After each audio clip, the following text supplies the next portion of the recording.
If you've followed me this far, you've learned how drifting and hypnotic rhythm work hand in hand, keeping millions asleep in routines they never chose. But now we come to the root, the original infection. If drifting is the disease and hypnotic rhythm is the spread, then fear is the seed. And like all seeds, it's small at first. So small, you might not even notice it has taken root until it's tangled through every part of your life. I confronted the devil with a simple question: where do fears come from? Why do they seem to appear in childhood and grow stronger with age? His answer was as unsettling as it was familiar.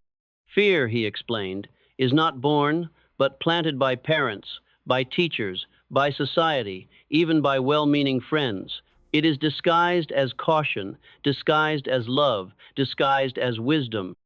People think they are protecting you, but often they are simply passing along the fears that rule their own lives. He described the early seeds: fear of criticism, fear of poverty, fear of loss, fear of being alone, fear of illness, fear of death.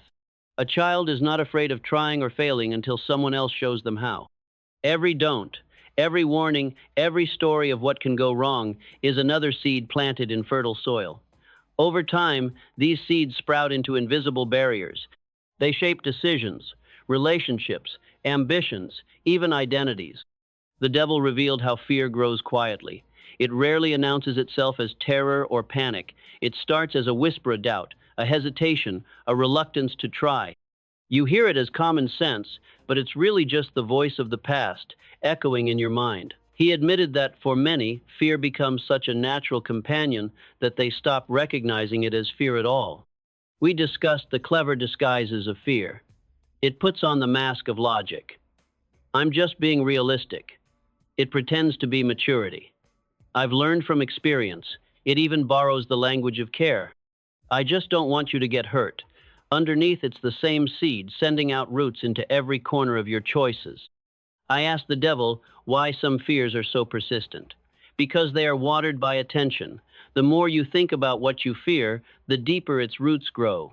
Media, gossip, even your own imagination can become rain clouds for the garden of your anxieties.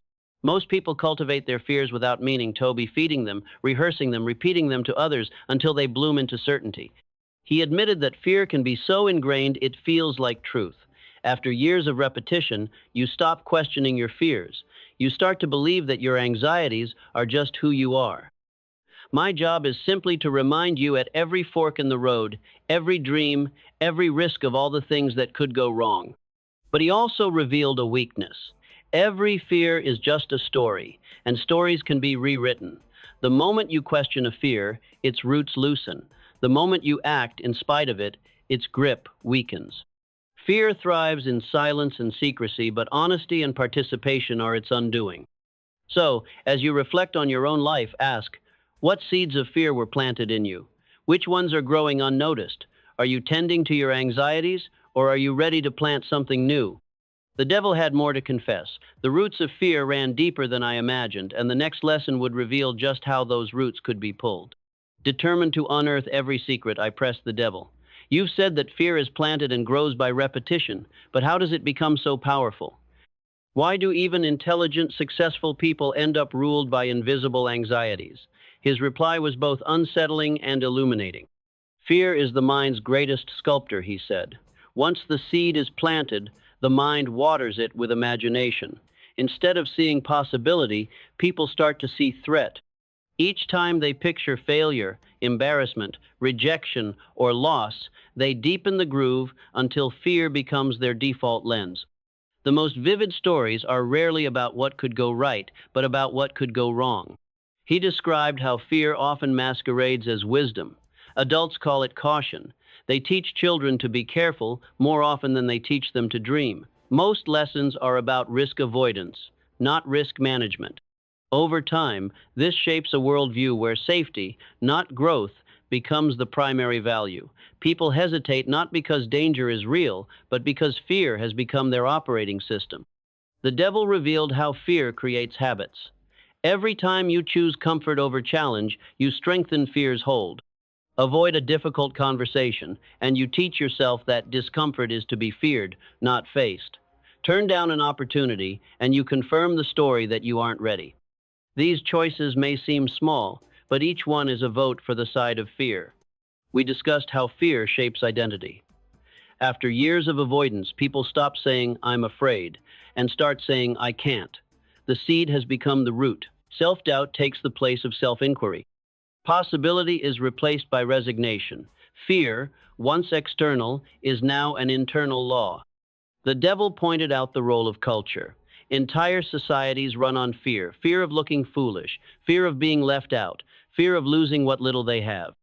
Advertising, news, and politics all use fear to sell safety, certainty, and sameness. The loudest voices in any room are often those warning about what could go wrong. My greatest harvests come from groups that mistake fear for wisdom. But he also exposed a vulnerability. Fear is only as strong as your willingness to obey it. Every act of courage, however small, creates a crack in its foundation. When you challenge a fear, question its story, or act despite trembling hands, you begin to loosen its roots. Even talking openly about your fears can rob them of their secrecy and shame. I asked how to begin this process. The devil was candid. Start with noticing. Track your decisions for a week. How many are made to avoid discomfort rather than to pursue desire? Which dreams have you shelved, not because they are impossible, but because fear made the case against them? Awareness is the first shovel for digging out the roots. He encouraged small acts of rebellion. Do one thing each day that scares you, not for the thrill, but for the practice. The more you stretch, the more the old story cracks. Each courageous act is a seed of faith planted in the same soil where fear once grew. As this part closed, it was clear that fear, though mighty, is not invincible. The soil it grows in can be changed. Every day offers new ground and new seeds to plant. So, reflect.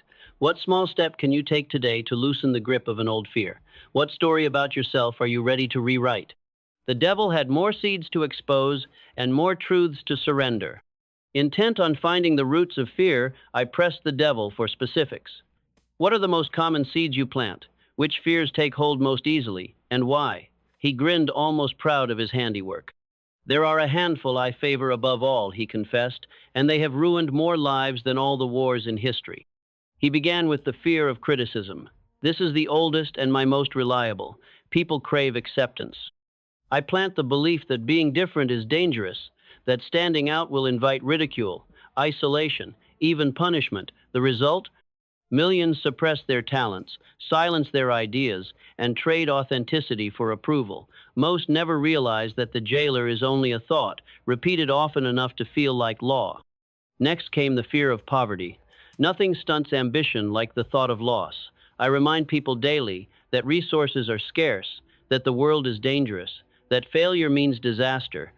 This fear makes people cling to security even if it means giving up their dreams. It keeps them in jobs they hate, relationships that drain them, and routines that offer no growth. He described the fear of ill health and fear of old age. I exploit every ache and pain, every birthday, every headline about disease.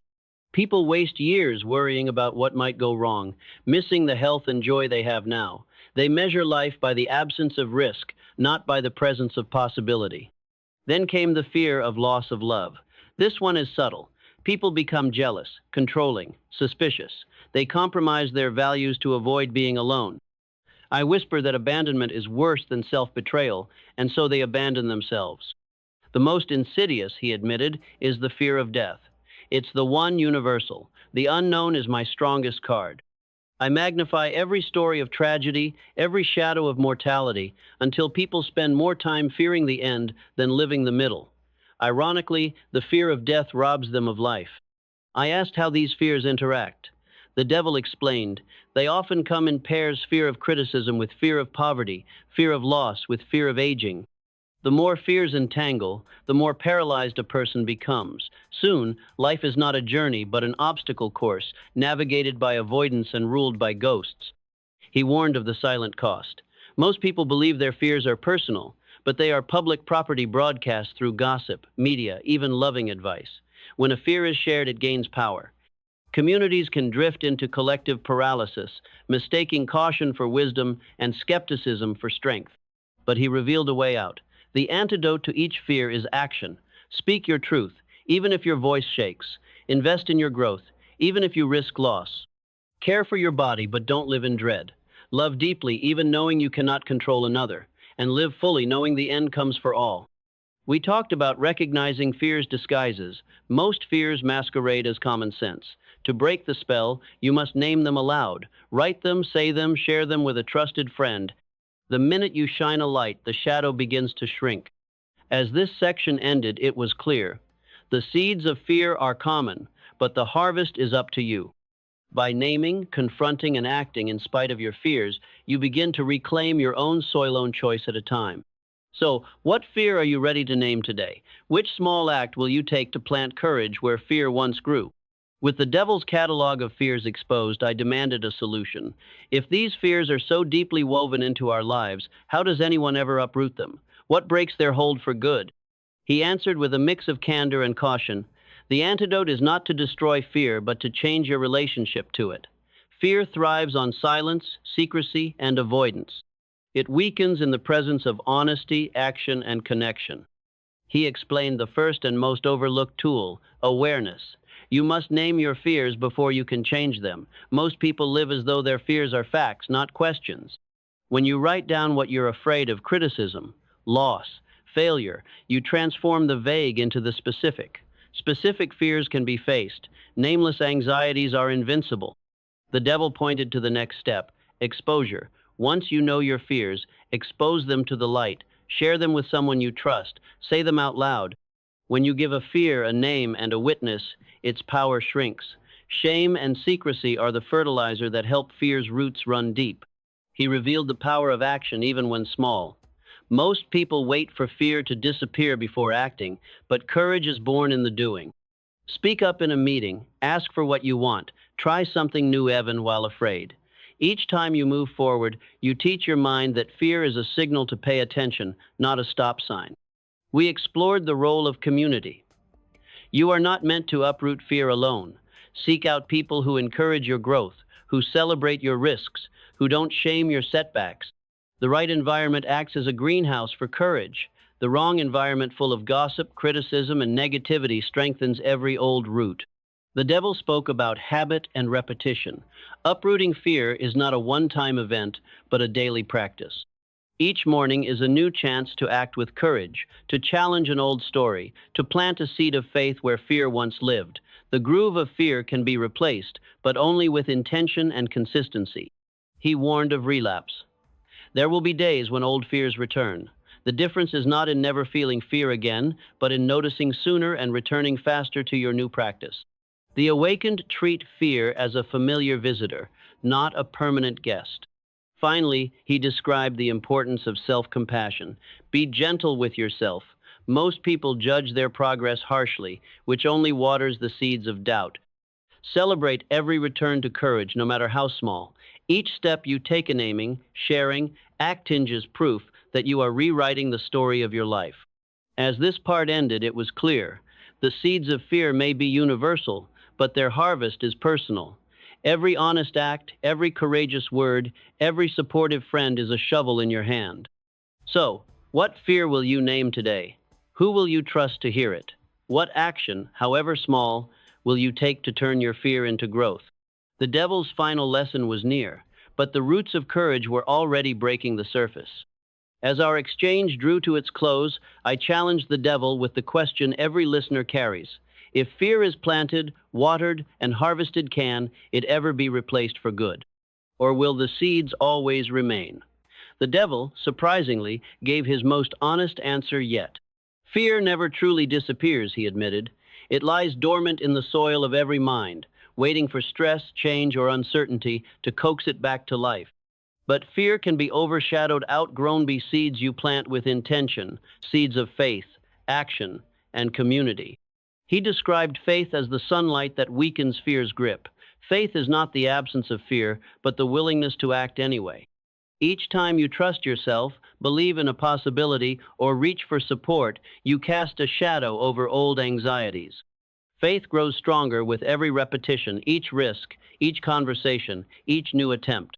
The devil revealed that the strongest antidote to fear is purpose. Purpose gives you something bigger than fear to live for. When your life is aligned with what matters, fear shrinks to its true size. It becomes a companion, not a dictator of voice in the room, but never the only voice. He spoke of the practice of gratitude. Fear thrives on what's missing, what could go wrong. Gratitude shifts your focus to what's working, what's present, what's possible. A single act of gratitude spoken, written, or shared begins to shift your inner climate, crowding out the weeds of worry. We discussed legacy. The seeds you plant today shape the stories that outlive you. Every act of courage, every moment you choose connection over isolation becomes a model for others, your children, friends, colleagues. Fear spreads in silence, but so does courage. When you name your fear, take a risk, or support someone else's growth, you pass on a new seed, a living antidote to the old. The devil admitted one last weakness. My grip is strongest when people act alone, believe they are the only ones afraid, or see fear as proof of unworthiness. My grip weakens with every act of participation, every honest conversation, every shared struggle, every community of practice. As our conversation ended, the invitation was unmistakable. You cannot eliminate fear, but you can outgrow it, outshine it, and outnumber I-tone decision at a time. Every day offers fresh soil. Every honest act plants a new possibility. So ask yourself, what seeds will you plant today, faith? Courage, gratitude, connection. Whose harvest will your story help shape? The devil's confession was finished, but the garden was now yours to tend. As our exchange with the devil pressed on, it became clear that fear isn't just a childhood relic or a passing shadow. It's a master of disguise, showing up wherever there's uncertainty, growth, or change. I challenged him. If fear never disappears, how does it adapt? Where do new seeds come from in adulthood? He grinned, sensing my urgency. Fear thrives on the unknown, he said. Anytime you stand on the edge of something new, a relationship, a job, a move, a risk, the soil is ripe for planting. But in adulthood, the seeds are subtler. They're called responsibility, reputation, status, security. The world demands more of you, and every demand is a new opportunity for anxiety to take root. He described the fear of responsibility. As people grow, they inherit not just dreams, but obligations. The weight of others' expectations can paralyze. I plant the idea that making a mistake will ruin everything. The result? Perfectionism, procrastination, and a tendency to shrink from leadership even when someone is more than ready to step forward. Next, he highlighted the fear of disappointment. Adults fear letting others down. Parents, bosses, friends, even strangers, they all become judges in the mind's courtroom. People start choosing the safe path, not the right one. They second-guess intuition, dilute ambition, and say yes when they mean no because the seed of disappointment grows quietly beneath the surface. He revealed the fear of missing out and fear of being left behind. In a world obsessed with comparison, I whisper that others are winning, that you are late, that every choice is a chance to fall behind. These seeds create anxiety, jealousy, and restlessness. People chase goals they don't want, buy things they don't need, and abandon what matters most, all to keep up with an imaginary race. The devil shared how social media acts as a greenhouse for fear. Every scroll is a spray of fertilizer. You see only highlights, never struggles. Your doubts multiply as you measure your real life against everyone else's edited moments. Comparison is the water that keeps adult fears alive. We discussed how modern uncertainty gives new life to old fears. A changing economy, unpredictable news, shifting social rules, all of these unsettle even the bravest. The unknown is the original seedbed. I don't need to create new fears. The world supplies endless raw material. All I have to do is remind you of what could go wrong. But he also admitted, every time you act with intention, setting boundaries, asking for help, naming what you value, you crowd out the new seeds before they take root. The mind can't be both anxious and present. It can't compare and create at the same time. Each act of focus, each decision to show up fully, is like pulling weeds from the garden. The devil revealed his greatest frustration. Adults, more than children, have the tools for freedom. You can question, research, connect, support each other.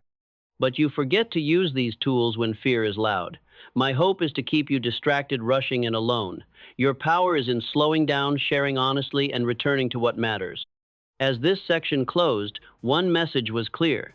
New fears will always try to plant themselves, but you are never helpless. Every day, you can choose which seeds to water through attention, connection, and the willingness to live on your own terms. So ask yourself, what new fears are trying to take root in your life? Where can you reclaim your ground by returning to presence, purpose, and honest connection? The soil is always fresh. What you plant and what you pull remains up to you. As our dialogue dug further into the roots of fear, I demanded specifics. So if new fears keep appearing, even as we grow, how can anyone hope to stay free? What does real mastery over fear look like in daily life? The devil, now more thoughtful, answered with a depth rarely seen in his previous confessions. Mastery over fear, he began, is not about being fearless. It is about becoming a skillful gardener, to spot new weeds, pull them quickly, and choose which seeds you want to nurture. He explained that the most awakened individuals develop a daily practice of noticing fear. They do not wait until anxiety is overwhelming. Each morning, each evening, they check the soil asking, what am I worried about? What old stories are trying to return? Is this my voice or someone else's fear echoing in my mind? He spoke about the power of rituals. Rituals of reflection, journaling, meditation, simple moments of silence there like daily weeding. They make it easier to catch small fears before they become entangled. The wise do not judge their fears, they investigate them. Curiosity is their trowel. They ask, what is this fear here to teach me? Is it warning or just old habit? The devil described how the practice of gratitude crowds out fear. When you name what is working, what is good, what you love, there is less room for anxiety. Gratitude doesn't erase problems, but it shifts the focus. The mind can't be full of thanks and terror at the same time. He revealed the importance of flexibility. Life will always bring new uncertainties. The most resilient are those who accept change, who adjust their plans without surrendering their values. Rigidity is fertile ground for fear. Flexibility is the gardener's best friend. We discussed how connection can uproot even the deepest fears. Honest conversations are sunlight for the mind. When you admit your worries to a friend, a mentor, or even to yourself, you weaken their hold. Fear thrives in secrecy, but it shrivels when exposed to kindness and truth. The devil pointed to the power of decision. Indecision is fear's favorite breeding ground. The moment you choose even imperfectly, you reclaim your agency. Courage is not the absence of trembling, but the willingness to move forward anyway. Each decision is an act of pruning, shaping the garden to match your vision. He warned that modern life tries to distract us from these practices. Busyness, comparison, endless entertainment all are ways to avoid the discomfort of noticing fear. My work is to keep you too rushed to reflect, too distracted to notice the weeds. Your task is to slow down, return to intention, and act from what matters. As this part concluded, the truth was unmistakable. Mastery over fear is not a final victory, but an ongoing practice. Each day, each season brings new seeds, new weeds, and new opportunities to tend your garden. So ask yourself, what ritual could help you notice and name your fears? What connection or act of gratitude could shift your focus today? Every small act of presence is a step toward freedom. Digging deeper, I asked the devil what separates those who are forever ruled by fear from those who somehow turn it into fuel. He answered with unusual candor. The difference is not in circumstance, but in what people do with their fear. Most let fear become a wall. The few make it a stepping stone. He described the transformation process. At the heart of all growth is discomfort. Fear is the signal that you're close to your edge, your next lesson, your greatest possibility. The bravest do not wait for fear to disappear. They walk with it. They use its energy to move forward, asking, what is this fear trying to protect? What opportunity lies hidden on the other side? He spoke of courage as a habit. Courage is not a single act, but a practice. It's built by small steps taken often. Every time you try something new, say yes when you want to run, or say no when you want to please, you plant a seed of bravery. These seeds grow deeper roots the more often you water them with action. The devil revealed that failure is the ultimate fertilizer. People fear failure more than almost anything, but those who thrive see every setback as a lesson. They ask, what did I learn? How am I stronger? They refuse to let failure define them. Instead, they use it to enrich the soil for future growth. We discussed the power of perspective. Two people can face the same fear: public speaking, a new relationship, a bold idea. One sees a barrier, the other sees a chance to expand. The awakened learn to reframe, this is not danger, but a doorway. Not a stop sign, but a starting line. Every fear named becomes smaller. Every fear faced becomes a memory. The devil described how legacy is built on choices made in fear. The stories people remember, their own and those of others, are never about a life without challenge. They are about meeting fear, acting anyway, and discovering strength that would have remained hidden without it. He warned, however, that some use fear as an excuse. It's easy to blame circumstances, parents, society, but true liberation begins when you accept responsibility for what you plant, water, and nurture in your own mind. The devil spoke of the role of support. No one transforms fear alone. The greatest changes happen in community circles of trust, teams, families where people encourage each other to step out, to speak up, to show up as they are. As this section ended, the lesson was clear. Fear is inevitable, but what you do with it is a choice. Each act of courage, each shift in perspective, each honest conversation is a seed of possibility that will outgrow even the oldest fears. So, what fear can you face today, not by running from it, but by inviting it along for the journey? What lesson or opportunity is waiting just beyond your comfort zone? Your garden is ready. What you plant now becomes your strength tomorrow. As we neared the end of our conversation, I pressed the devil with a final question. What happens when someone slips when, despite all their best efforts, fear creeps back in? Is all the work lost, or can a person begin again? The devil gave a sly, almost knowing smile. No one is immune to fear's return, he admitted. Even the strongest gardeners wake up some mornings to find new weeds have appeared, old roots have sprouted, or storms have flattened the progress they made. Life is cyclical. Every person, no matter how wise or courageous, will face seasons of doubt, setbacks, and loss. He explained that this is not failure, but part of the natural rhythm of growth. Just as spring follows winter, so too does hope follow fear if you're willing to return to the soil. The key is not to despair when setbacks come, but to remember that every new day is a chance to plant again. The most resilient souls are not those who never falter, but those who refuse to let a bad season define their entire harvest. The devil revealed that relapses are actually opportunities. Every time you start again after a disappointment, a mistake, or a loss, you strengthen your roots. You learn which fears are perennial, which weeds are worth pulling, and which storms you can weather. Each comeback builds resilience that fear cannot erase. We discussed the power of forgiveness, both for self and others. Many are harshest on themselves when they slip.